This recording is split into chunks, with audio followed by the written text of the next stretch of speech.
الحمد لله نحمده ونستعينه ونستغفره ونؤمن به ونتوكل عليه ونعوذ بالله من شرور أنفسنا ومن سيئات أعمالنا من يهده الله فلا مضل له ومن يضلله فلا هادي له ونشهد أن لا إله إلا الله وحده لا شريك له ونشهد أن سيدنا ومولانا محمدا عبده ورسوله أما بعد فأعوذ بالله من الشيطان الرجيم بسم الله الرحمن الرحيم ما قتلوه يقينا بل رفعه الله إليه صدق الله مولانا العظيم إن الله وملائكته يصلون على النبي يا أيها الذين آمنوا صلوا عليه وسلموا تسليما درود پاک اللهم صل على سيدنا ومولانا محمد وعلى آل سيدنا ومولانا محمد وبارك وسلم الصلاة والسلام عليك يا سيدي يا رسول الله وعلى آلك وأصحابك يا سيدي يا حبيب الله واجب الاحترام قائد تحریک تحفظ اسلام حضرت علامہ غازی محمد صاحب جلیل جلالی صاحب، فاضل جلیل علامہ ڈاکٹر ظفر اقبال جلالی صاحب، محترم المقام جناب پروفیسر نذیر احمد صاحب چیمہ، اللہ کریم جل شانہ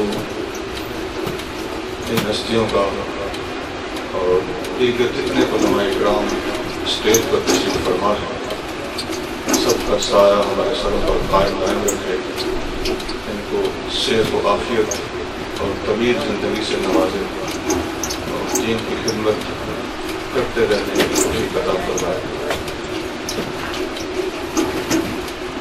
فقیر کو جو موضوع دیا گیا ہے وہ ہے حیات مسیح علیہ السلام۔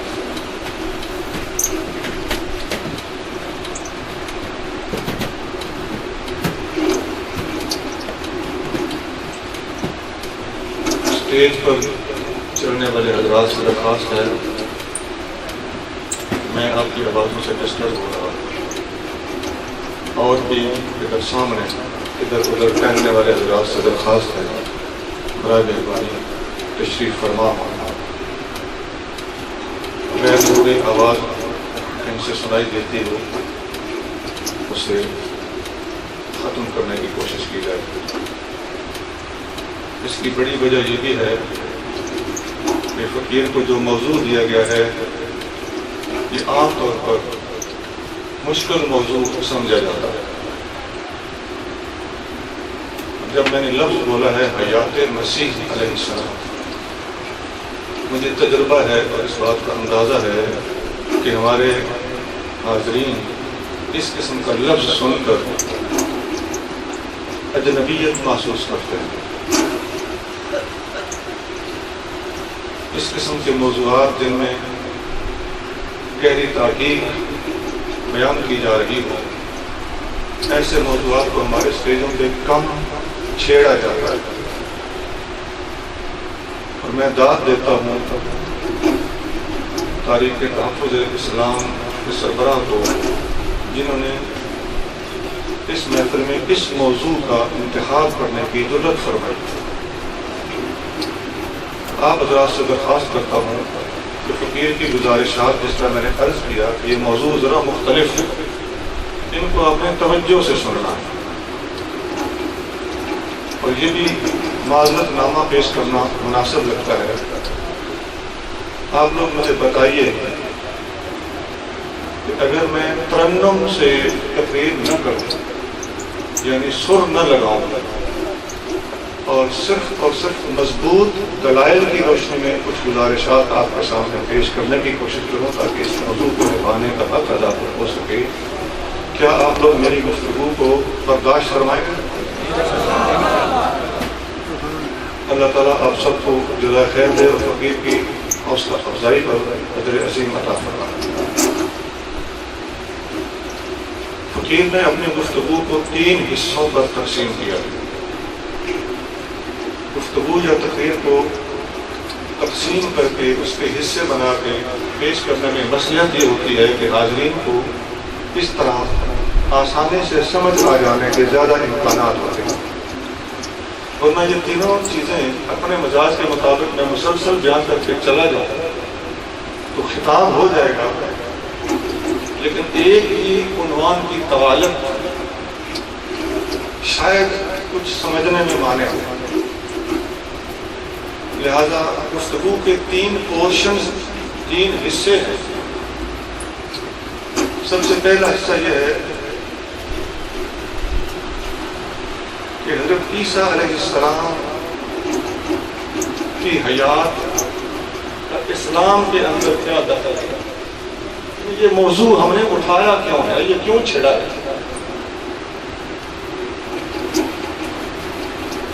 اور حضرت عیسیٰ علیہ السلام کی حیات کا جو لفظ بولا ہے اس کا پس منظر قرآن اور حدیث کی روشنی میں کیا ہے، یہ پہلا حصہ ہے۔ گفتگو کا دوسرا حصہ یہ ہے کہ حیات مسیح پر قرآن اور حدیث کے اندر دلائل کون کون سے موجود ہیں، اور تیسرا حصہ یہ ہے کہ مرزا غلام احمد قادیانی خود کو مسیح کہتا ہے، یہ مسیح ہونے کے معیار پر پورا اترتا ہے کہ نہیں، اصل مسیح علیہ السلام کا اس کے ساتھ موازنہ، کمپیریزن کیا ہے تاکہ کھرے کھوٹے کی شناخت ہو سکے۔ یہ 3 مختلف عنوانات ہیں، اپنی کنٹینویشن میں، تسلسل میں یہ ایک دوسرے سے وابستہ محسوس ہوں گے۔ سب سے پہلا عنوان جو ہے کہ حیات مسیح سے مراد کیا ہے اور اس کا تاریخی اور قرآن و سنت کے روشنی میں پس منظر کیا ہے۔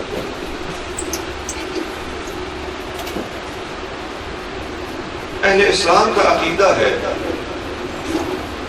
کہ حضرت عیسیٰ علیہ السلام کو اللہ کریم جل شانہ نے اپنی خاص حکمت عملی کے تحت زندہ آسمان پر اٹھا لیا تھا، ان پر موت ابھی تک نہیں آئی بلکہ وہ آسمان پر اٹھا لیے گئے، لیکن اس کے ساتھ ساتھ یہ عقیدہ بھی قرآن و سنت سے ثابت ہے، قرآن سے بھی اور سنت سے بھی، میں نے دونوں لفظ سوچ کے بولا کہ حضرت عیسیٰ علیہ السلام قیامت کے قریب دوبارہ آسمان سے زمین پر نزول فرمائیں گے، تشریف لائیں گے۔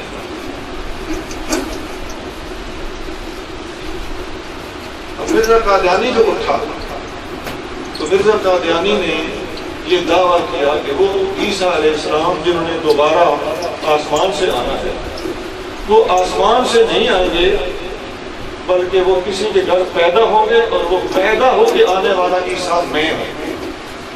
یہ قادیانی کا دعویٰ ہے۔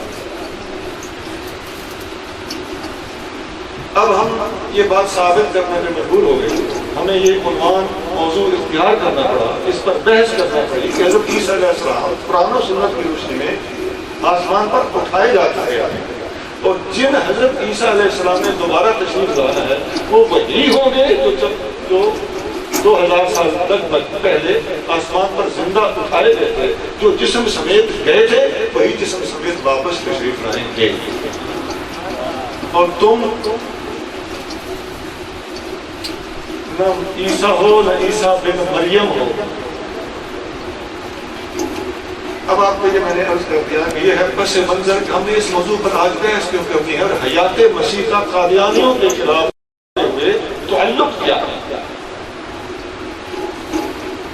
یہ بھی عرض کر دو کہ جب ہم ختم نبوت پر قادیانیوں سے بحث کرتے ہیں، چیلنج کرتے ہیں، یا مرزا قادیانی کی سیرت اور کردار پر بحث کرتے ہیں، اس کے جہاد کے انکار پر بحث کرتے ہیں، اس کی تضاد بیانیوں پر بحث کرتے ہیں، اس کی گندی زبان پر بحث کرتے ہیں کہ گالیاں دیتا ہے،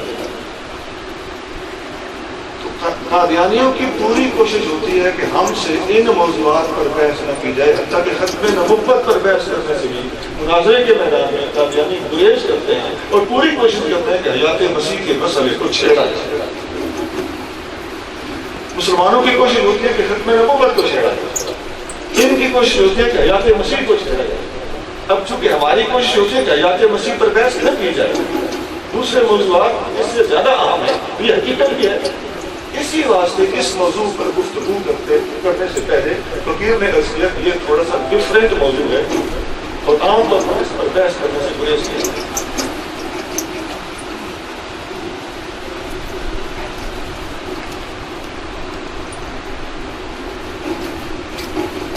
اب اس کا تھوڑا سا میں پس منظر بھی عرض کر دیتا ہوں۔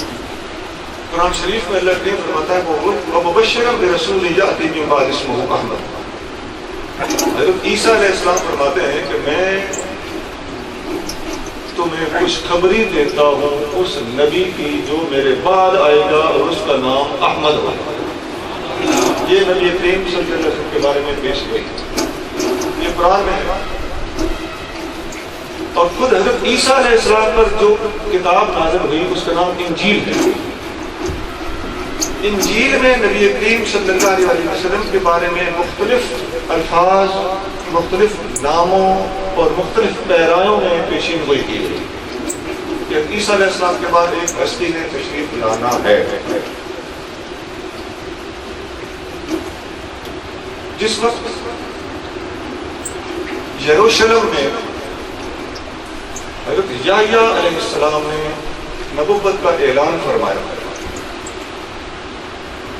تو کچھ یہودی ان کے پاس تفتیش کرنے کے لیے گئے کہ ہم ذرا معلومات تو کریں کہ یہ یوحنا کی انجیل جو موجودہ کرسچنز کے پاس موجود ہے، ان کتابوں میں پورا واقعہ آج بھی تفصیل کے ساتھ درج ہے۔ یہودیوں کا ایک وفد حضرت یحییٰ علیہ السلام سے ملا، وہ سوال کرتا ہے، اب ذرا غور سے وہ سوال آپ نے سنا ہے، کیا تم ایلیا ہو؟ ایلیا حضرت الیاس علیہ السلام ہوتے ہیں، وہ لوگ الیاس علیہ السلام کے دوبارہ آنے کے منتظر تھے۔ یہ ایک کنسیپٹ تھا، کیا تم ایلیا ہو؟ حضرت یحییٰ علیہ السلام نے فرمایا نہیں۔ دوسرا سوال، کیا تم مسیح ہو؟ یحییٰ علیہ السلام کے ساتھ حضرت مسیح علیہ السلام کے آنے کا بھی انتظار تھا، کیا تم مسیح ہو؟ حضرت یحییٰ علیہ السلام نے فرمایا نہیں۔ اب حضرت مسیح علیہ السلام کے بعد کسی اور نبی نے نہ آنا ہوتا تو یہاں پر دونوں سوالوں کے بعد سوالوں کا سلسلہ بند ہو جانا چاہیے، لیکن یہودیوں کے وفد نے حضرت یحییٰ علیہ السلام پر تیسرا سوال بھی کر دیا۔ دوبارہ سنیے، پہلا سوال تھا کیا تم الیاس ہو؟ نہیں۔ دوسرا سوال تھا کیا تم مسیح ہو؟ نہیں۔ تیسرا سوال تھا کیا تم النبی ہو؟ انہوں نے کہا نہیں۔ اب حضرت عیسیٰ علیہ السلام کے بعد کسی النبی کا انتظار تھا اور حضرت یحییٰ علیہ السلام نے وہ النبی ہونے سے انکار کیا کہ وہ میں نہیں کوئی اور ہوگا۔ اب النبی کا لفظ آج بھی بائبل میں دیکھتی آنکھوں کو دکھا سکتا،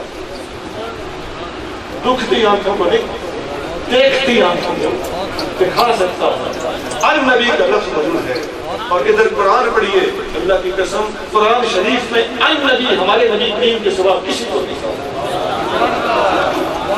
صدیق النبی کیا کہ لفظ بھی ہو تو وہ نکرہ ہے، النبی نہیں ہے، لیکن قرآن بار بار کہتا ہے النبی اولا بالمؤمنین۔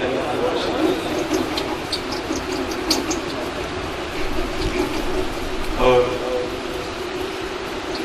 یا ایھا النبی، یا ایھا النبی انا ارسلناک شاہدا، اے النبی ہم نے آپ کو حاضر و ناظر کیا۔ ان اللہ و ملائکتہ یصلون علی النبی، تو اکٹھا پڑھیں گے تو کیا پڑھیں گے؟ علی النبی، تمہارے نبی کریم صلی اللہ علیہ وسلم کو قرآن بار بار ان نبی کہتا ہے، ان نبی کسی اور نبی کو نہیں کہتا کہ آج بھی زندہ پہنچا قرآن کا آپ آنکھوں سے دیکھ سکتے ہیں.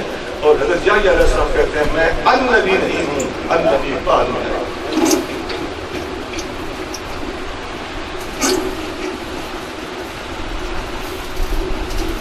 عیسائیوں کی ایک کتاب ہے انجیل برنباس. حضرت عیسیٰ علیہ السلام کے جتنے شاگردوں نے کتابیں لکھی انجیلیں، یہ ان کے شاگرد لکھا کرتے تھے. آسمان سے نازل شدہ انجیل اس کے مسلمان قائل ہیں. حضرت عیسیٰ علیہ السلام پر جو انجیل لکھی ہے وہ آسمان سے اتری ہے، وہ اس پہ آنے زبان ہے. لیکن یہ حضرات جس انجیل کو آج پیش کرتے ہیں یہ حضرت عیسیٰ علیہ السلام کی سیرت کی کتاب ہے، جو ان کے حواریوں نے ان کے آسمان پر اٹھائے جانے، یا حضرت موسیٰ علیہ السلام کے رسال، جو داؤد علیہ السلام کے رسال، اس کا رسال ہوا، اس کا رفع ہوا، اس کے بعد ان لوگوں نے مرتب کی ہے. اس لیے جس شاگرد نے مرتب کی اسی کے نام سے موسوم ہوتی. یوحنا شاگرد ہے، انہوں نے لکھی تو انجیل یوحنا کہلائی، گوسپل آف جان. لوکا نے لکھی گوسپل آف لیوک کہلائی، لوکا کی انجیل. مرکز نے لکھی گوسپل آف مارک کہلائی، لوکا کی انجیل. متی نے لکھی گوسپل آف میتھیو کہلائی، متی کی انجیل. جس نے لکھی اس کے نام سے موسوم ہوئی. اسی طرح برنباس نے لکھی تو انجیل برنباس کہلائی. اب برنباس نے انجیل لکھی ہے، صاف حضرت عیسیٰ علیہ السلام کا قول اس میں موجود ہے کہ میرے بعد ایک نبی آئے گا. اب وہ کتاب میرے پاس جب وہ انگلش میں اس کے انگلش الفاظ کرتا ہے، اس کے الفاظ یہ ہیں محمد از his blessed name. محمد اس کا خدا داد نام ہے، اللہ کا دیا ہوا نام. اور ایک اور جگہ ہے چیپٹر نمبر 98 ہے انجیل برنباس کا، باب نمبر 98. اور عیسیٰ علیہ السلام فرماتے ہیں unworthy though I am to untie his bosom, I have received grace and mercy from God to see him. میں محمد کے جوتے کا تسمہ کھولنے کے قابل بھی نہیں ہوں، لیکن میں نے اللہ سے اس بات کی بھیک مانگی ہے کہ مجھے ایک مرتبہ اس کی زیارت کرنے کا شرف بخشا جائے. I have received grace and mercy from God to see him. To see him یہ بھی مطلب لفظ ہے، اس کا صحیح ترجمہ بنتا ہے just to see him once, just to have a glance on his face. یہ اس کا مطلب بنتا ہے کہ میں صرف ایک نظر اس کو دیکھ سکوں، ایک نگاہ اس کے چہرے پہ ڈال سکوں. اس بات کی میں نے اللہ سے بھیک مانگی. اب یہ تو انجیل تھی. حدیث پڑھی مسند احمد میں اور مستدرک حاکم میں صحیح سند کے ساتھ حدیث موجود ہے. لفظوں کا تھوڑا بہت فرق ہے، متعدد سند ہے. نبی کریم صلی اللہ علیہ وسلم نے فرمایا حضرت عیسیٰ علیہ السلام جب تم لوگوں میں آئیں گے تو فرمایا وَلَا يَسْلُكَنَّ حَاجًا أَوْ مُعْتَمِرًا، وہ حج یا عمرہ کرنے کے لیے سفر کریں گے. وَلَا يَأْتِيَنَّ قَبْرِي، ایک میں وضاحت کرتا جاؤں. عیسیٰ علیہ السلام اصل عیسیٰ نے آنا ہے تو حج یا عمرہ کرنا ہے، اور مرزا قادیانی نے ساری زندگی میں حج کیا ہے نہ عمرہ کیا. کہتا ہے میں عیسیٰ ہوں، میں وہی عیسیٰ ہوں جس نے آنا ہے. جس نے آنا ہے صحیح سند کے ساتھ حدیث اس کی نشاندہی کیوں کرتی ہے کہ یہ حج یا عمرہ کریں گے. وَلَا يَأْتِيَنَّ قَبْرِي، میری قبر پر آئیں گے. وَلَا يُسَلِّمَنَّ عَلَيَّ وَلَأَرُدَّنَّ عَلَيْهِ، مجھے سلام پیش کریں گے، سلام کا جواب دوں.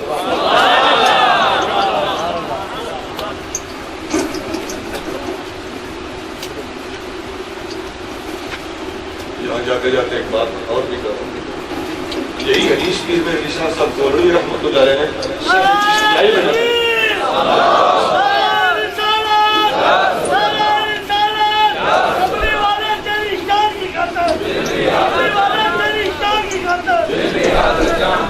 یہی حدیث نقل کرنے کے بعد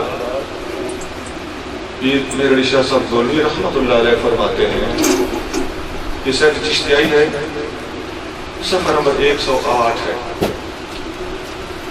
فرماتے ہیں ہم پیش گوئی کرتے ہیں کہ مدینہ منورہ زاد اللہ شرفا میں حاضر ہو کر سلام عرض کرنا اور جواب سلام سے مشرف ہونا، یعنی مدینہ شریف میں جا کے سلام عرض کرنا اور حضور سے جواب دینا، یہ نعمت قادیانی کو کبھی نصیب نہ ہوگی. یہ 1900 ہجری میں سر چیز جائے لکھی گئی. 1908 میں مرزا قادیانی 1900 عیسوی میں یہ سر چیز جائے لکھی گئی اور 1908 عیسوی میں مرزا قادیانی مرا. 8 سال کا چانس موجود تھا. 8 مرتبہ حج کر سکتا تھا، ایک بار بھی نہیں کیا. اور بار بار عمرے کر سکتا تھا، ایک بار بھی نہیں کیا. اور خود کو نبی کہتا تھا، مگر جس ولی نے خود کو کبھی ولی نہیں کہا، صرف فقیر کہا ہے، اس کی پیشگوئی کو توڑ کے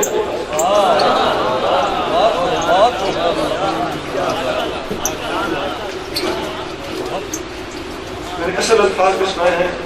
پیر صاحب کی کتاب کا صفحہ نمبر بھی بتا ہے اور اس کے پس منظر میں وہ حدیث ہے کہ آقا نے فرمایا تھا کہ صلی اللہ علیہ وسلم حج یا عمرہ کریں گے. حضور کی وہ حدیث ہی کافی تھی.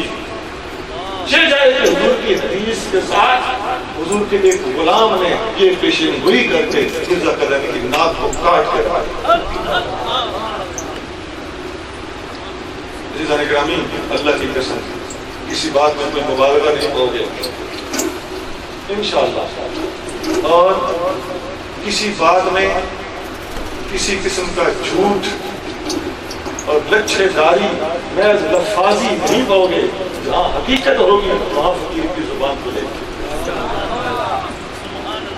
اور باضمیر لوگ یقیناً ان باتوں پر غور کریں گے.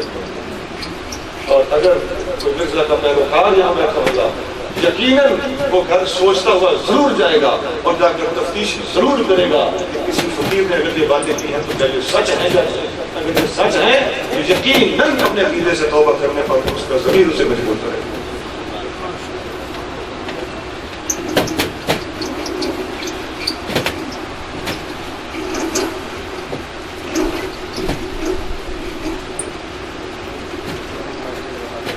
فقیر نے ساری بات کو 2-3 شعروں میں بیان کیا ہے. میں عرض کر دیتا ہوں. مصر گلیل، گلیل فارسی ہے، اس کا معرب جلیل ہے. کون مصر گلیل؟ یہ عیسیٰ علیہ السلام کا قول. مصر گلیل، القدس فلسطین، یہ سارے ملک اور شہر ہو رہے. مصر گلیل، القدس فلسطین، بابل اور فاران بھی مدنی. تیری خاطر بننا چاہے دنیا کے سلطان بھی مدنی. حضرت عیسیٰ شرف زیارت حاصل کرنا چاہتے ہیں، آخر ایک دن ہو جائیں گے رب کے وہ مہمان بھی مدنی.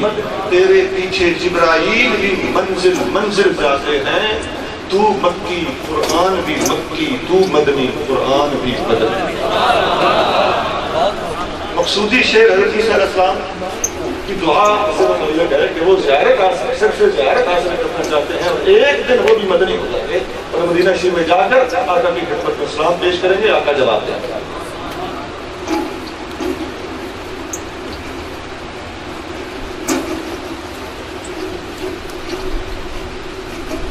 یہ تھا حضرت عیسیٰ علیہ السلام. عیسیٰ بن مریم، اسرائیلی حضرت عیسیٰ بن مریم علیہ السلام، ان کے نزول کا یہ پس منظر، ان کی نبی کریم صلی اللہ علیہ وسلم کے بارے میں پیش گوئیاں، ان کی حضور کی زیارت کرنے کی دعائیں، حضور صلی اللہ علیہ وسلم کا ان کے تشریف لانے کے بارے میں پیش گوئیاں کرنا تو اس طرح آئیں گے، میرے پاس آئیں گے، سلام دیں گے، میں جواب دوں گا. یہ ہمارا ایک حصہ طے ہوا ڈیل. اب گفتگو کا دوسرا حصہ سنیں کہ قرآن اور حدیث کی روشنی میں حضرت عیسیٰ علیہ السلام کے زندہ ہونے اور آسمان سے اترنے کا ثبوت کیا. میں نے جو خطبے میں آیت پڑھی ہے اس کا ترجمہ اب سناتا ہوں. ما قتلوہ یقیناً. عیسائیوں کا دعویٰ یہ تھا کہ ہم نے حضرت عیسیٰ علیہ السلام کو معاذ اللہ قتل کر دیا ہے. وہ فرد جرم عائد کرتے تھے کہ ان کی والدہ کا شوہر تو تھا نہیں، معاذ اللہ یہ پیدا کیسے ہو گیا. اس میں وہ غلو کرتے تھے، بے اعتدالی سے کام لیتے تھے، الزام تلاشی بدتمیزی سے کام لیتے تھے، بے ادبی کرتے تھے. اللہ کے نے اس کنسیپٹ کو کلیئر کیا. وہ کہتے تھے ہم نے پھانسی پر چڑھا دیا، قتل کر دیا، کام تمام کر دیا، اور بڑا کچھ الزام لگاتے تھے کہ جیسے تھے ہم نے ویسے پہنچا دیا. معاذ اللہ. اب قرآن نے ان کا رد کیا ہے. یہ سورۃ النساء ہے. اللہ کریم فرماتا ہے ما قتلوہ یقیناً، یقیناً یہودیوں نے حضرت عیسیٰ علیہ السلام کو قتل نہیں کیا، بل رفعہ اللہ الیہ، بلکہ اللہ نے انہیں اپنی طرف اٹھا لیا. یہ قرآن کی صریح آیت ہے جس کے اندر حضرت عیسیٰ علیہ السلام کا زندہ آسمان پر اٹھایا جانا ثابت ہے. اب اس آیت پر تھوڑا سا غور کیجیے. اس پر طرح طرح کے سوالات اور اعتراضات مرزائی اٹھاتے ہیں، قادیانی سوالات کرتے ہیں. میں ان سوالات کے جواب طریقے سے دیکھ لیتا ہوں جہاں آپ لوگوں کی توجہ انتہا پر ہونی چاہیے، اٹینٹو ہو کر بیٹھنا پڑے گا. سب سے پہلی گزارش تو یہ ہے، قرآن شریف کا طریقہ یہ ہے کہ یہودیوں اور عیسائیوں کی غلط باتوں کا قرآن رد کرتا ہے اور صحیح باتوں کی تصدیق کرتا ہے. یہودیوں نے، عیسائیوں نے کہا خدا تین ہے. قرآن نے کیا کہا؟ لا تقولوا ثلاثہ، تین خدا مت کہو، توڑ کے رکھو. اس کا الٹ کیا ہوتا ہے؟ یہودیوں نے کہا ہم نے حضرت عیسیٰ علیہ السلام کو قتل کر دیا. قرآن نے کیا کہا؟ ما قتلوہ، قتل کو نہیں کیا. انہوں نے کہا ہم نے انہیں پھانسی پر چڑھا دیا. قرآن نے کہا وما صلبوہ، پھانسی پر کو نہیں چڑھا دیا. اب ذرا توجہ کرنا اور اپنی ذہانت کا مظاہرہ کرنا. وہ عیسائی کہتے ہیں خدا تین ہے، عیسائی کہتے ہیں خدا تین ہے.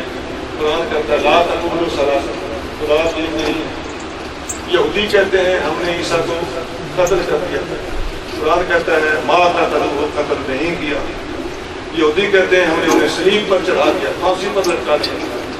قرآن کہتا ہے وما صلبوہ، پھانسی پر نہیں چڑھایا. اب اگلا جملہ ہے، عیسائی کہتے ہیں عیسیٰ علیہ السلام آسمان پر گئے. عیسائی بھی کہتے ہیں، مسلمان بھی کہتے ہیں. اب عیسائیوں کا ایک عقیدہ ہے کہ ہم نے قتل کیا، قرآن نے کہا نہیں کیا. عیسائیوں نے کہا ہم نے پھانسی، یہودی نے کہا ہم نے پھانسی چڑھایا، اور قرآن نے کہا پھانسی پر نہیں چڑھایا. اور عیسائیوں نے کہا ہم عیسیٰ علیہ السلام آسمان پر زندہ گئے ہیں. اس کا جواب قرآن کو کیا دینا چاہیے تھا؟ اگر یہ بات غلط ہوتی تو قرآن کیا کہتا؟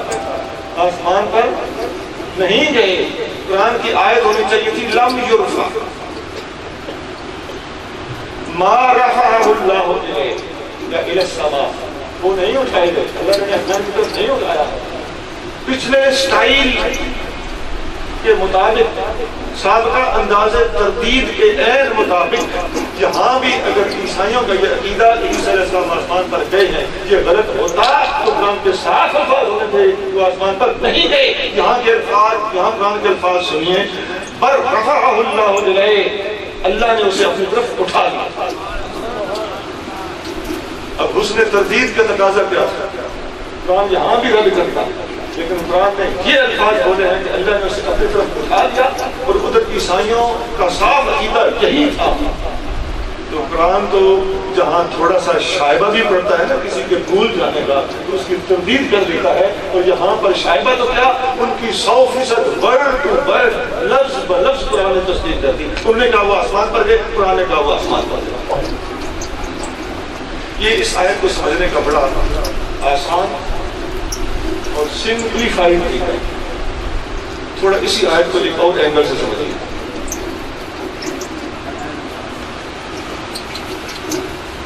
یہ پہلے والی بات میں تھوڑی سی مشکل ہوگی، آپ کی توجہ چاہیے، یہ اس سے بھی مشکل ہے، لیکن میں مجبور ہوں میرے موضوع کا حق ادا کرنا، اس کو نبھانا۔ قرآن شریف میں بلکہ عربی زبان میں بل کا لفظ ہے بے لام بل، ساری حضرات بات رکھیں، با لام بل،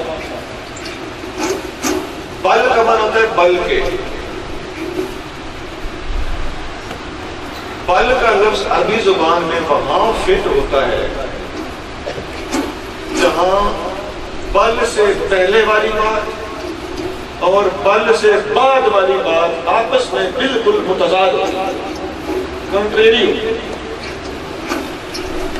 دیکھیے قرآن شریف میں آتا ہے لا تقولوا لمن يقتل في سبيل الله اموات بل احیاء، جو اللہ کی راہ میں مارے گئے انہیں مردے نہ کہو بلکہ وہ زندہ ہے۔ اب پہلے بل سے پہلے مردہ ہے اور بل سے بعد کیا ہے؟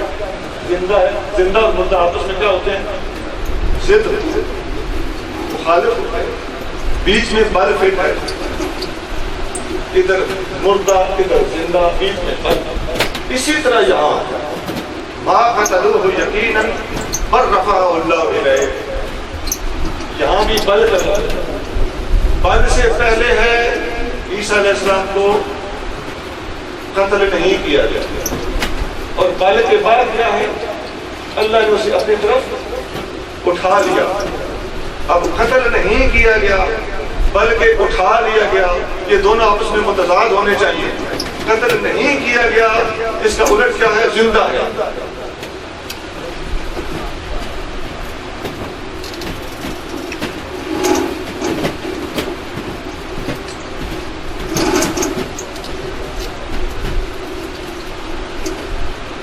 یہ اس محفل کے پکے سنیوں کی محفل ہونے کا شروع اپنی مشکل کے حوالے سے پیک پر پہنچی تو وہاں اسٹیج کی تھک تک شروع۔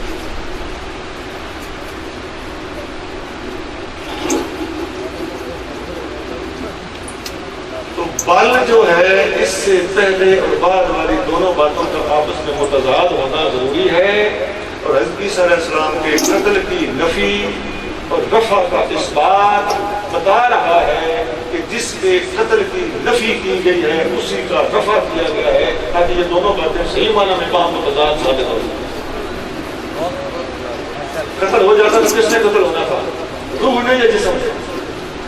جسم نے قتل ہونا تھا۔ اب اس روح جسم کے قتل ہونے کی بجائے اٹھایا گیا، کس کو اٹھایا گیا؟ اسی کو جس نے قتل ہونا تھا۔ تو قتل جسم نے ہونا تھا، لہذا اٹھایا بھی جسم ہی گیا ہے۔ اب یہ بل اس بات کو واضح کرتا ہے کہ جس کو قتل نہیں کیا گیا اسی کو اٹھا لیا گیا۔ سبحان اللہ، سبحان اللہ، سبحان اللہ۔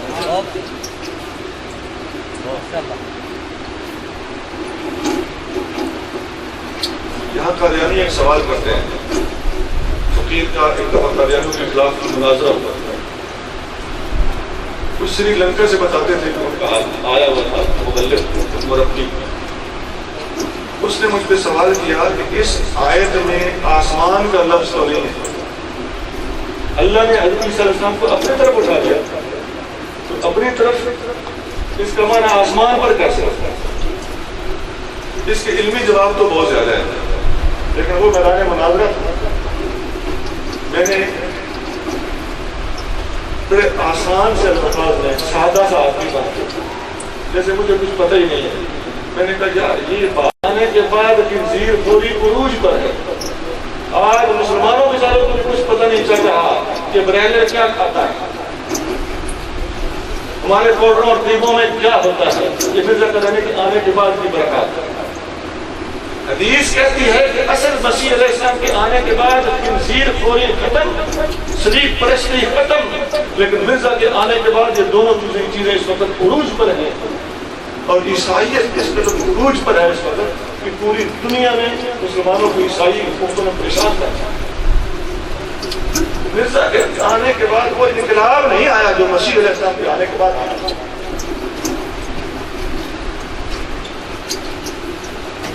وَيَجْعَلْ الْحَرْبَ، اور جنگ کو حضرت عیسیٰ علیہ السلام آ کر ختم کر دیں گے۔ جنگ کیسے ختم ہوگی؟ جب تمام لوگوں نے سارا عیسیٰ علیہ السلام پر ایمان لے آئیں گے، مسلمان بھی ایمان لے آئیں گے، جنگ کی نوبت نہیں آئے گی، لہذا جنگ ختم۔ مرزا قادیانی یہ امن عامہ تو قائم نہ کر سکا، حکومت مل نہ سکی، عدل کر نہ سکا، خنزیر خوری اور سلیب پرستی ختم نہ کر سکا، اس نے یہ سوچا کہ اور کچھ نہیں تو میں جہاد کے ختم کرنے کا فتویٰ ہی دے دوں۔ یہ تو کوئی مشکل کام نہیں تھا، اس نے فتویٰ ڈال دیا کہ میں آ گیا ہوں، اب میرے پاس جہاد کا۔ جن اصولوں کے تحت جہاد ختم ہونا تھا وہ حدیث کے اندر صحت مذکور تھے، اس معیار پر قادیانی پورا نہ اتر سکا، لیکن فتویٰ اور تحریر کے ذریعے اس نے جہاد کے ختم کرنے کا اپنے تئیں اعلان کر دیا۔ اب ایک کتاب میں لکھتا ہے، یہ در سمین اس کی شعروں کی کتاب ہے چھوٹی سی، اس میں وہ لکھتا ہے، چھوڑ دو اے دوستو جہاد کا خیال، دین کے لیے حرام ہے اب جنگ اور قتال، آ گیا وہ مسیح جو دین کا امام ہے، دین کی تمام جنگوں کا اب اختتام ہے۔ یہ اس کا فتویٰ ہے۔ اب یہاں ایک حدیث بھی سمجھیں، یہ زبانی کلامی اور فتوے کے ذریعے جہاد کی مخالفت کرنا، اس کا پس منظر تو یہ تھا کہ مرزا قادیانی انگریز کو خوش کرنا چاہتا تھا تاکہ مسلمان اس کے خلاف کوئی کارروائی نہ کرے، لیکن حدیث شریف سنیے، نبی کریم صلی اللہ علیہ وسلم نے ایک حدیث کے ساتھ ابن ساکر میں یہ حدیث ہے، کنز العمال میں بھی موجود ہے ابن ساکر کے حوالے سے، آقا کریم صلی اللہ علیہ وسلم فرمایا، لا یزال الجہاد خلقا خضرا، جہاد قیامت تک سرسبز و شاداب رہے گا، ما امطرت السماء وانبتت الارض، جب تک آسمان سے بارش اترتی رہے گی اور جب تک زمین سے سبزہ اگتا رہے گا، جہاد جاری رہے گا۔ آگے کیا فرمایا، سینشأ نصف من قبل المشرق، سے ایک گروہ نکلے گا، یقولون لا جہاد ولا رباط، وہ کہیں گے کہ کوئی جہاد نہیں، کوئی جنگ نہیں، رباط کوئی جنگ، اولئک ھم وقود النار، یہ سارے کا سارا ٹولہ اور گروہ جہنم کا ایندھن ہوگا۔ رباط یوم فی سبیل اللہ خیر من عتق الف رقبۃ وصدق بأہل الارض جمیعا، حالانکہ ایک دن کا جہاد 1000 غلام آزاد کرنے کو ساری زمین کا صدقہ کر دینے سے بہتر ہے۔ یہ حدیث شریف ہے۔ ادھر مرزا قادیانی کہہ رہا ہے، چھوڑ دو اے دوستو جہاد کا خیال، ادھر نبی کریم صلی اللہ علیہ وسلم کیا فرما رہے ہیں کہ مشرق سے ایک گروہ نکلے گا جو جہاد کا انکار کرے گا، وہ جہنم کا ایندھن ہوگا۔ اب مدینہ شریف میں بیٹھ کر مشرق کو آپ لکیر کھینچے، سیدھی قادیان کے سینے میں بڑھے جا بڑھے پہنچ جائے گا۔ آقا کا زندہ معجزہ آج بھی، جیسے کہ میں نے ان نبی کے حوالے سے قرآن کا معجزہ دکھایا ہے، حضور صلی اللہ علیہ وسلم کا جہاد کے حوالے سے حدیث کے اندر یہ معجزہ آج بھی پوری دنیا کفر کو اور خصوصاً قادیانیت کو للکار رہا ہے۔ اب حدیث میں بتا رہا تھا، اس حدیث کے اگلے الفاظ جو بخاری مسلم کے حدیث ہے وہ یہ ہے کہ عیسیٰ علیہ السلام جنگ کو ختم کر دیں گے، حتیٰ تکون السجدۃ الواحدۃ خیرا من الدنیا وما فیہا، حتیٰ کہ ایک سجدہ دنیا اس کی ہر چیز سے زیادہ بہتر سمجھا جائے گا۔ یہ صورتحال مرزا قادیانی پیدا نہیں کر سکتا، اور یہ اس کے مسیحیت کے دعوے میں چھوٹا ہونے کا واضح ثبوت۔ یہ میں نے صرف ایک آیت کی تفسیر میں ایک حدیث سنائی، مزید حدیثیں سنی۔ نبی کریم صلی اللہ علیہ وسلم نے فرمایا، حسن بصری اس کو روایت کرتے ہیں، مرسلن، ویسے سند اس کی صحیح ہے، ابن جریر میں بھی چند اور کتابوں میں بھی ہے۔ آقا صلی اللہ علیہ وسلم نے فرمایا، ان عیسیٰ لم یمت، عیسائیوں اور یہودیوں کا کیا تھا کہ عیسیٰ علیہ السلام صلیب پر شہید کر دیے گئے، تو فرمایا ان عیسیٰ لم یمت، بے شک حضرت عیسیٰ علیہ السلام نہیں مرے، وَإِنَّهُ رَاجِعٌ إِلَيْكُمْ قَبْلَ يَوْمِ الْقِيَامَةِ، بلکہ وہ قیامت کے دن سے پہلے تمہارے پاس واپس آنے والے، راجع، رجوع کرنے والے۔ ایک حدیث اور سنی، بخاری مسلم اور امام بہقی نے کتاب الاسماء والصفات، اس میں یہ حدیث بیان کی، سند اس کی صحیح ہے، لفظی فرق ہے تھوڑا بڑا۔ حدیث کے الفاظ اس طرح ہیں، آقا صلی اللہ علیہ وسلم فرمایا، کیف انتم، اے میری امتیوں تمہاری شان اس وقت کیا ہوگی، اذ نزل فیکم عیسی ابن مریم من السماء، جب عیسیٰ بن مریم آسمان سے تم میں نازل ہو گئے، یہ بہکی کے بات سنت صحیح ہے، وَإِمَامُكُمْ مِنْكُمْ، اور تمہارا امام تم میں سے ہوگا۔ یہ دیگر دلائل سے بات ثابت ہے کہ عیسیٰ علیہ السلام جب نزول فرمائیں گے آسمان سے، اس وقت نماز فجر کا ٹائم ہوگا، امام مہدی امامت کرا رہے ہوں گے، عیسیٰ علیہ السلام پیچھے صف میں آسمان سے اتر کر کھڑے ہوں گے، اور امام مہدی ان کو دیکھ کر پیچھے ہٹیں گے، یہ بنی اسرائیل کا نبی ہے، اور میں ایک دامن پیچھے کیوں نہ ہوں، آپ پیچھے ہٹیں گے، عیسیٰ علیہ السلام کے کندھے پہ ہاتھ رکھ کے کہیں گے ان امامکم منکم، اس امت کا امام اسی میں سے۔ تو وہ جو بخاری مسلم کے الفاظ ہے امامکم منکم، تمہارے میرے امتیوں تمہاری شان کیا ہوگی جب بنی اسرائیل کا نبی تمہارے پیچھے نماز پڑھ رہا ہوگا اور تمہارا امامت کرانے والا میرا امتی ہوگا۔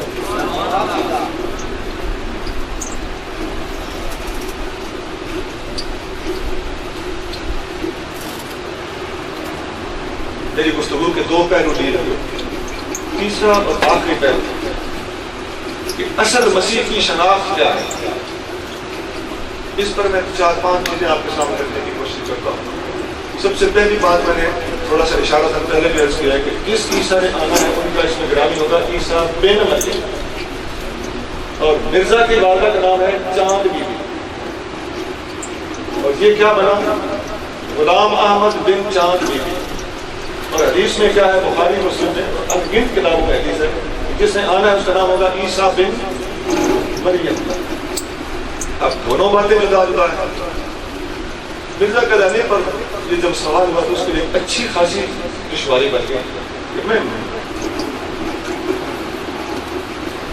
غلام احمد سے عیسیٰ بننے کا فریب تو میں نے چلا دیا، اب مریم کا بیٹا کیسے بنا، یہ ایک مشکل مرحلہ تھا۔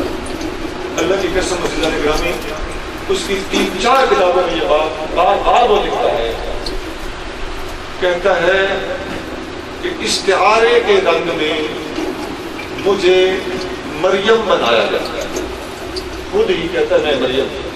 میں ایک کتاب کا حوالہ دے رہا ہوں، کاپر کتاب کا، کشتی نوح، بڑی معروف کتاب ہے، کہتا ہے استعارے کے رنگ میں مجھے مریم بنایا، پھر مجھ میں عیسیٰ کی روح نفخ کی گئی، عمل ہوا،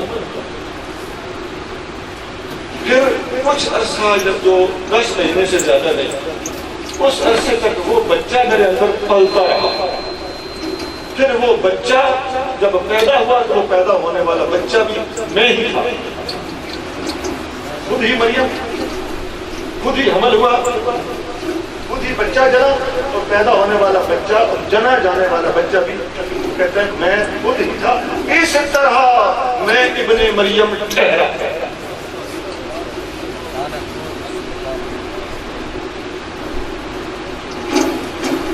یہ ہے اصل مسیح ابن مریم، اور نقلی مسیح یوں مسیح بنتا ہے۔ ایک مثال اور سنیں، حدیث میں آتا ہے، بلکہ قرآن میں بھی کئی مقامات پر یہ بات موجود ہے کہ حضرت عیسیٰ علیہ السلام مردوں کو زندہ کرتے ہیں، بیماروں کو شفا دیتے ہیں، کوڑ اور جزام والوں کو ہاتھ پھیر کر صحت بخش دیتے ہیں۔ یہ عیسیٰ علیہ السلام کے معجزے قرآن میں صراحت مذکور ہے۔ اس پر سوال ہوا کہ اگر تم وہی عیسیٰ ہو جس نے آنا ہے تو عیسیٰ علیہ السلام تو مردے زندہ کرتے تھے، بیماروں کو شفا دیتے تھے، ہاتھوں سے پرندہ بنا کے اس میں پھونکا مارتے تھے تو وہ اصلی پرندہ بن کے اڑ جاتا تھا۔ انی اخلق لکم من الطین کہیئۃ الطیر فانفخ فیہ فیکون طیرا باذن اللہ، اللہ کے اذن سے وہ اصلی پرندہ بن جاتا تھا۔ تم یہ سارا کچھ کر کے دکھاؤ تو سمجھ آ جائے گا تم وہی مسیح ہو جس نے آنا، پیدا ہو کے آئے یا آسمان سے آئے، یہ بیاض ایک طرف رہ جائے۔ اب وہ مرزا کا دین اس کے جواب دیتا ہے، کہتا ہے حضرت عیسیٰ علیہ السلام، یہ بھی ازالہ وہاں میں لکھا ہے، کہتا ہے عیسیٰ علیہ السلام کے یہ سارے کام جو خلاف عادت تھے، یہ معجزات تھے، یہ دراصل جسم رزم تھا۔ جسم رزم یعنی جادو کی یہ اٹکل ہے، اور یہ ٹیڈی گیٹ تھی، اور یہ جسم رزم میسمرزم کا میں ترجمہ آسان بنا کے کر رہا ہوں کہ جادو کی ایک قسم ہے. اور میں اگر ان چیزوں کو مکروہ نہ سمجھتا تو میں عیسیٰ بن مریم سے کام نہ رہتا. یہ لفظ مکروہ اس نے بولا ہے کہ یہ تمام معجزات دکھانا میرے نزدیک مکروہ ہے, گھٹیا ہے, لہٰذا میں یہ نہیں کر کے دکھانا چاہتا. لہٰذا میں مسیح تو ہوں, اس مسیح سے بہتر ہوں, اس لیے اس نے جو مکروہ کام کر کے دکھایا اور میں جو مکروہ کام کر کے نہیں دکھا. معاذ اللہ. ایک مثال اور سنیے. مسلم شریف میں حدیث ہے, نبی کریم صلی اللہ علیہ وسلم نے فرمایا کہ عیسیٰ علیہ السلام دمشق کی مسجد کے مشرقی کنارے پر اترے. مرزا سے پوچھا گیا کہ عیسیٰ علیہ السلام نے دمشق کی مسجد میں آنا ہے تو وہ قادیان میں پیدا ہوئے. جواب کیا دیتا ہے؟ کہتا ہے دمشق سے مراد قادیان, دمشق سے مراد قادیان. ثبوت کیا ہے؟ کہتا ہے دمشق میں, دمشق شام میں تھا نا تو وہاں یزید کی حکومت تھی. کہتا ہے قادیان کے لوگوں کا مزاج یزید سے ملتا جلتا ہے,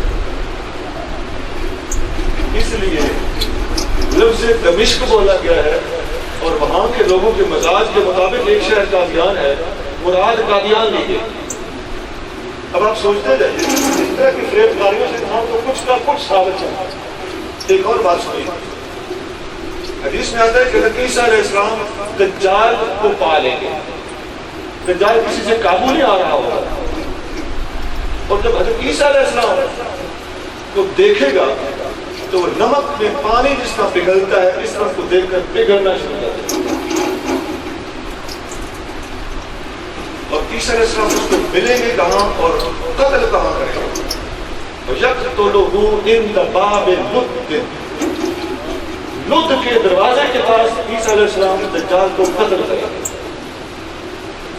اب لد اس وقت بھی اسرائیل کی ایئرپورٹ ہے, اس وقت یہ چیز اویلیبل ہے, اس میں تعبیر کرنے کی مرزا کا جانے کوئی حدیث سنائی گئی عیسیٰ علیہ السلام نے دجال کو قتل کرنا ہے, تو میں نے دجال دیکھا, میں اسے قتل کیا, اور جہاں قتل کرنا ہے اس جگہ کا نام لد ہے, اور وہ لد اب بھی شہر موجود ہے. مرزا کہتا ہے لد سے مراد لدھیانہ ہے.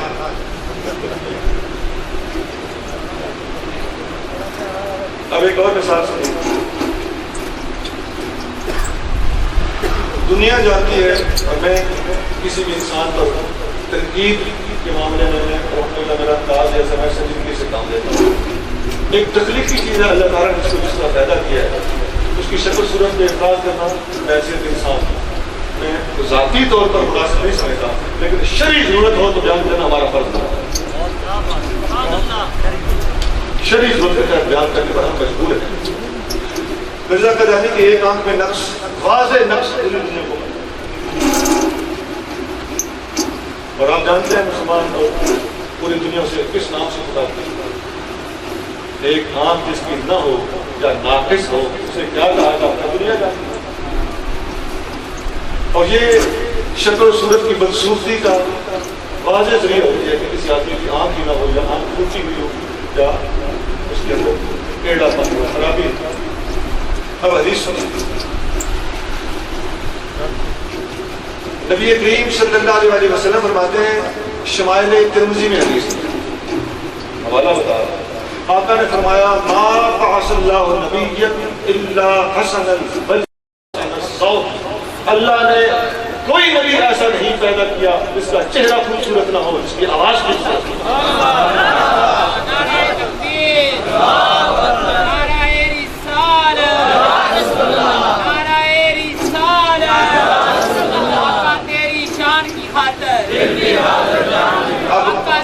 اس پر ذرا مختلف پہلوؤں سے میں گفتگو کرتا ہوں. سب سے پہلی بات تو ایک حدیث کے صاف الفاظ ہے کہ نبی سونا ہوگا.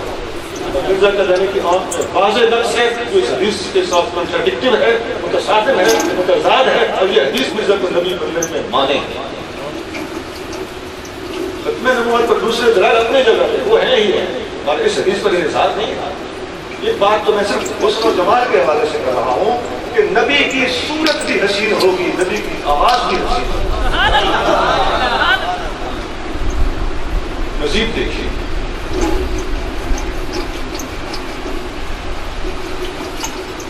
حدیث بخاری اور مسلم میں موجود ہے. نبی کریم صلی اللہ علیہ وسلم نے فرمایا دجال جب ظاہر ہوگا تو دجال ایک آنکھ سے کانا ہوگا.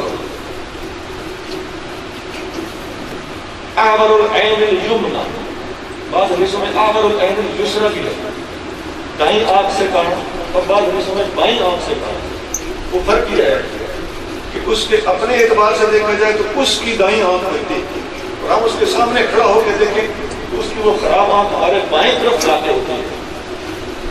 بات ایک ہی ہے، دجال دائیں آنکھ سے کانا ہوگا، اور مرزا قادیانی دجال کو قتل کرنے کا دعویٰ کرتا ہے. اور حدیث بھی نبی کریم صلی اللہ علیہ وسلم کا فرمان بھی بتاتا ہے کہ حضرت عیسیٰ علیہ السلام، اصلی عیسیٰ علیہ السلام جب آئیں گے تو وہ بھی دجال کو قتل کریں گے. تو مسیح نے دجال کو قتل کرنا تھا. دجال دشمن اسلام جس کی نشانی کانا ہونا ہے، یہاں اس کے برعکس معاملہ ہے کہ جو سجن اسلام بن کے نمودار ہوا ہے اور وارد ہوا ہے اور جھوٹا فریب چلایا ہے، دجال کے کانا ہونے کی بجائے وہ خود کانا. یہ بات بھی ہمارے لیے قابل توجہ ہے. اب اگر دجال کو حضور کانا کہہ رہے ہیں، اس کا مطلب یہ ہوا کہ دجال کے راستے پہ نقش قدم پہ چلنے والے اور کسی جھوٹے مدعی نبوت کو مسلمانوں کا کانا کہہ دینے میں کوئی کباہ نہیں ہوگا. تو مسلمان اسے کانا کہیں. میں نے جو گزارشات پیش کی ہیں خلاصہ میں ایک بات پہ کہہ رہا ہوں. نمبر ایک، حضرت عیسیٰ علیہ السلام کے نزول کا پس منظر اور قادیانی پر ہمارا اصل اختلاف کیا ہے، اور حضرت عیسیٰ علیہ السلام کے بارے میں نبی کریم صلی اللہ علیہ وسلم نے جو پیشین گوئیاں فرمائی ہیں، تو میرے روزے پہ آئے گا، سلام کہے گا، جواب ہوں گے، یہ ساری باتیں یہ میری تقریر کا پہلا حصہ ہے. دوسرا حصہ یہ تھا کہ قرآن و سنت کی روشنی میں حضرت عیسیٰ علیہ السلام کی حیات کو ثابت کیا جائے. اور تیسرا حصہ یہ تھا کہ عیسیٰ علیہ السلام اور دوسرے کا کمپیریزن اور موازنہ کیا جائے تاکہ شناخت ہو سکے کہ حق کیا ہے اور باطل کیا ہے. اس سلسلے میں نے 5 مثالیں آپ کے ساتھ رکھی ہیں. اللہ کی مجھے اور آپ کو فتنہ قادیان کو سمجھ کر اس کے خلاف مؤثر آواز اٹھانے کی اور صحیح حکمت عملی اختیار کرنے کی توفیق عطا فرمائے.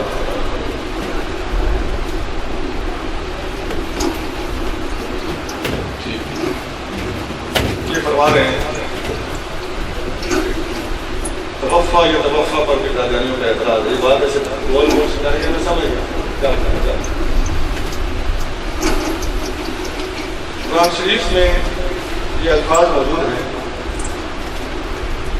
اس قال اللہ یا عیسیٰ انی متوفیک و رافعک الیک. جب کہا اللہ تعالیٰ نے کہ اے عیسیٰ میں تیری توفی کروں گا اور تجھے اپنی طرف اٹھاؤں گا. اس پر ہم نے سوال اٹھایا ہے کہ قادیانی کہتے ہیں کہ توفی کا معنی موت ہوتا ہے. پھر اس میں وہ باریکیوں میں جاتے ہیں کہ توفی باب تفعل، اس کا فاعل اللہ ہو اور بندہ مفعول ہو تو معنی ہمیشہ موت ہوتا ہے. This is the deep question or actual real question. اندرونی سوال ہوتے ہیں. اس کا جواب یہ ہے کہ یہ کوئی ضروری نہیں ہے.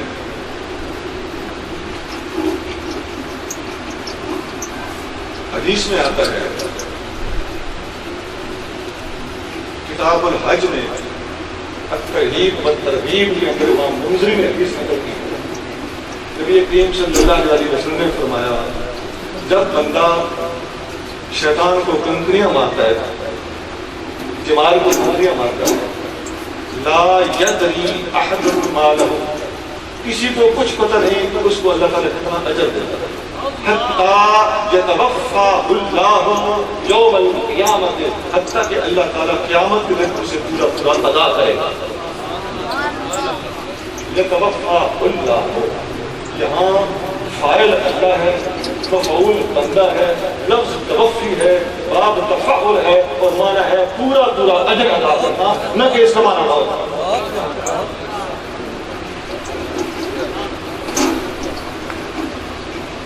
ایک اور بات ہے اس پر اگر آپ توجہ کریں، سنی جو بیٹھے ہوئے ہیں تو ڈر لگتا ہے کہ بار بار عرض کرنا پڑتا ہے توجہ کرو گے، اگر توجہ کرو تو میں عرض کروں گی. اس مصیبت سے بھی اللہ ہماری جان چھڑائے. ہمارے سنی غور کرنا شروع کر دیں. تقریر میں علم ہونا ضروری ہے، چسکا ضروری نہیں ہے. اب ذرا غور سے سننا میری بات کو. توفی کا لغوی حقیقی معنی جس کے لیے لفظ بنایا گیا ہے، meanings for which the word has been meant، حقیقی معنی اسے کہتے ہیں، وہ ہے پکڑ لینا اور پورا پورا لے لینا، گرپ کرنا. آیت کا معنی ہوا اے عیسیٰ میں تجھے پکڑ لوں گا، تمہیں کوئی اور پکڑنا چاہے گا تو میں تمہیں پکڑ لوں گا. معنی یہ پر رافیوں کا الہی ہے اور اپنی طرف اٹھانے والا. وہ یہودی پکڑ کے گرفتار کرنا چاہتے ہیں. میں پورا پس منظر بھی سنا دیتا ہوں.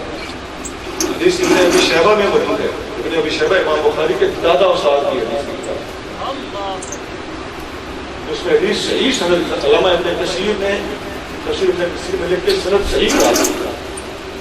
ابن عباس رضی اللہ تعالیٰ عنہ فرماتے ہیں کہ عیسیٰ علیہ السلام نہا کر اپنے گھر کے چشمے، گھروں میں کنویں چشمے ہوتے تھے جیسے آپ کے گھر کے ہوتے ہیں، ٹینکیاں ہوتی ہیں، اس وقت چشمے ہوتے تھے.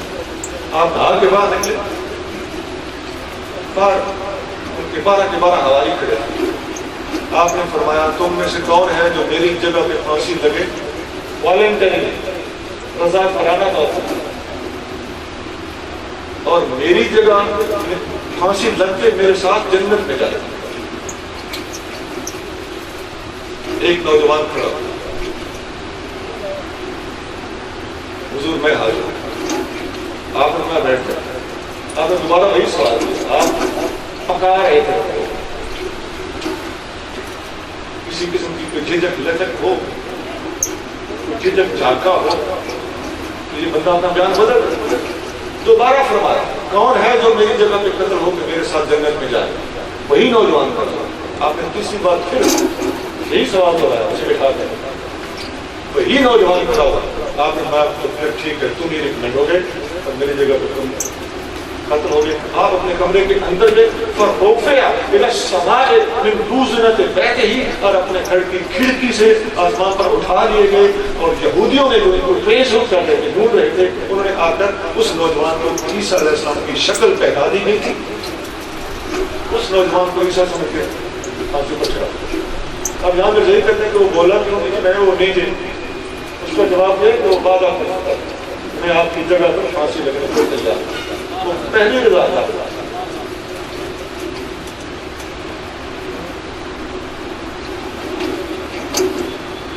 میں نے یہ واقعہ اس لیے کیا ہے، سند بھی سنائی ہے، کتاب کا حوالہ بھی دیا ہے. ابن ابی شیبہ المصنف کتاب کا اصل تھا.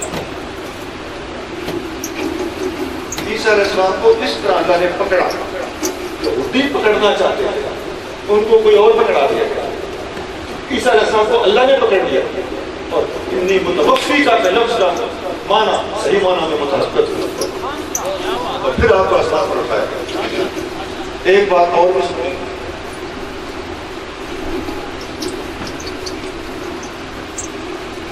توفی کا ایک معنی نیند بھی ہوتا ہے.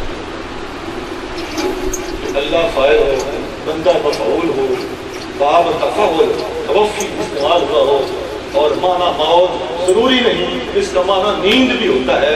اور بے شمار کے زمانے میں اکثر مفسرین کا قول یہ ہے کہ عیسیٰ علیہ السلام کو جب آسمان پر اٹھائے گا ان کو نیند دی گئی تھی تاکہ بتقاضۂ بشریت ان کو ڈر نہ لگے. بندہ ہائٹ پہ جاتے ہوئے ڈرتا ہے کہ نہیں ڈرتا؟ اوپر سے گرے تو ڈرتا ہے کہ نہیں ڈرتا؟ لرزے سے بچانے کے لیے اللہ کریم نے آپ کو نیند دلائی. اور مفسرین لکھتے ہیں کہ علیہ الاکثرون، اکثر مفسرین کا یہی قول ہے کہ آسمان پر اٹھائے جاتے وقت ان کو نیند دی گئی. اب توفی کا معنی نیند ہوتا ہے، اس کا ثبوت کیا ہے؟ قرآن پڑھیے، هو الذی یتوفاکم باللیل. یہ بڑے سادہ ایزی ٹو انڈرسٹینڈ ہے، اس لیے ایک آیت مشکل سی بھی ہے، اس میں سنا دیتا ہوں۔ یہ سورۃ الانعام ہے۔ اللہ فرماتا ہے هو الذی، وہی وہ اللہ ہے، یتوفاکم، جو تمہیں توفی کرتا ہے۔ تو یہ توفا بات تفاعل ہے، اور اللہ توفی کرتا ہے، بات فاعل اللہ ہوا، اور تمہاری توفی کرتا ہے، مفعول بندے ہوئے، اللہ فاعل، مفعول بندہ، بات تفاعل، لفظ توفی، اور معنی نیند ہے اللہ۔ اب وہی وہ ذات ہے ہر رات تمہاری توفی کرتا ہے۔ آج ہر رات کیا ہوتا ہے تمہارے ساتھ؟ نہیں، قادیانی شاید مر جاتے ہیں، ہر رات کو نیند ہی دی جاتی ہے۔ تو چیلنج کہاں گیا؟ ایک اور آیت میں اللہ کریم کی 24واں پارہ ہے، اللہ کریم فرماتا ہے اللہ یتوفی الانفس حین موتها والتي لم تمت فی منامها۔ اللہ ہر جان کی توفی کرتا ہے، نیند کے وقت بھی، موت کے وقت توفی کرتا ہے، نیند کے وقت بھی، موت کے وقت بھی۔ فَيُمْسِكُ الَّتِي قَضَىٰ عَلَيْهَا الْمَوْتَ، جس پر موت آئی ہوتی ہے اسے روک لیتا ہے۔ وَيُرْسِلُ الْأُخْرَىٰ، جس کو نیند آئی ہوتی ہے اسے واپس بھیج دیتا ہے۔ توفی دونوں وقتوں میں ہو جاتی ہے، لیکن نیند والا مرتا نہیں اور موت والا مر جاتا ہے، اور یہ قرآن ہے۔ آپ بتائیے کیا ہوا وہ چیلنج کہ توفی کے بارے میں گھڑا گیا؟ ایک نہیں، میں نے 4 جواب ایک دوسرے سے بڑھ کر جواب۔